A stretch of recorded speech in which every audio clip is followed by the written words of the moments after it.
Hello and welcome to Ditching Hourly. I'm Jonathan Stark. Today I'm going to talk about being the expert.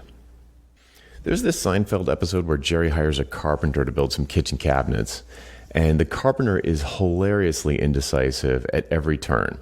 He's constantly asking Jerry for his opinion about how he, meaning the carpenter, should do his own job.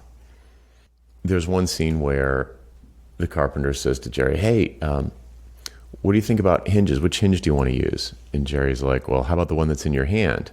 And he goes, well, I've got one in each hand. They're not the same. I could do 2-hole, I could do 4-hole, or bronze, or silver, or, I could go with no hinge. And Jerry's like, just pick one. Because Jerry doesn't really care. This is not a consequential decision. He wants the carpenter to be the expert and not burden him with every little decision. It's almost like you expect the carpenter to ask Jerry how he should hold his own hammer. Do you like the way I'm holding my hammer here? Is this okay for you? Is this going to work? I mean, it's totally hilarious. You should check it out. It's a short clip. Check the show notes and you'll find a link to it. But the fact of the matter is, I see people doing this all the time. So folks who are freelancers or independent consultants or developers or designers, they're often offloading their decisions that should be theirs onto their client. So things about which you, dear listener, are an expert are not the kind of thing you want to ask your client their opinion about. So if you are a designer and you went to school for art, and you have a background in color theory and you understand typography, don't ask your client which font they want. Don't ask them which font they like better or what color palette they think is going to work. That's your job.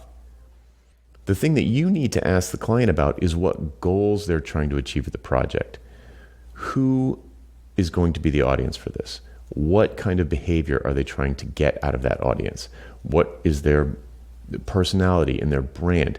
Find out those things. Those are business questions on which the client is the expert and you are the amateur.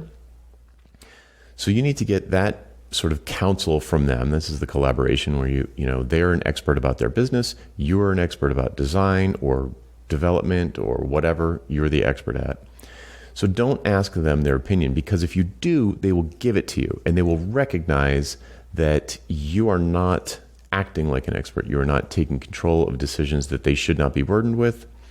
And it is going to damage your value, which in turn damages the amount of money that you can charge or the prices that you can set.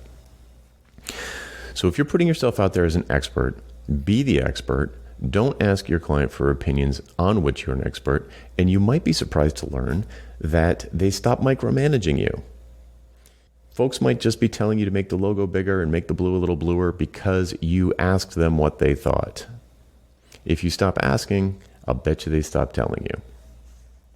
If they don't stop telling you and they're volunteering their opinion about, my wife took a look at the logo and she thinks it's too small, or my husband doesn't like this shade of blue, then you pull them back to the goal of the project. What's the goal of the project? The goal of the project is to convince more soccer moms to buy these pair of cleats. Remind your client that they are not their own customer and that they hired you specifically to achieve this outcome, which you are going to do. And if you abdicate responsibility for these decisions to the client, then the amateur is running the show and the expert is just basically a pair of hands, adding no value. So you need to be firm in this regard, and that might mean that you can't work with certain clients who are just too pushy or opinionated or micromanaging. But again, I think you'll find that if you stop asking for their opinions on decisions that you should be making on their behalf as the expert, you get a lot less of that kind of client from hell behavior. That's it for today. I'm Jonathan Stark, and this is Ditching Hourly. Thanks for listening. The next time somebody asks you for your hourly rate, this is what I'd like you to say. I don't have one. To learn what to say next, visit valuepricingbootcamp.com to sign up for my free email course. Again, that website is valuepricingbootcamp.com.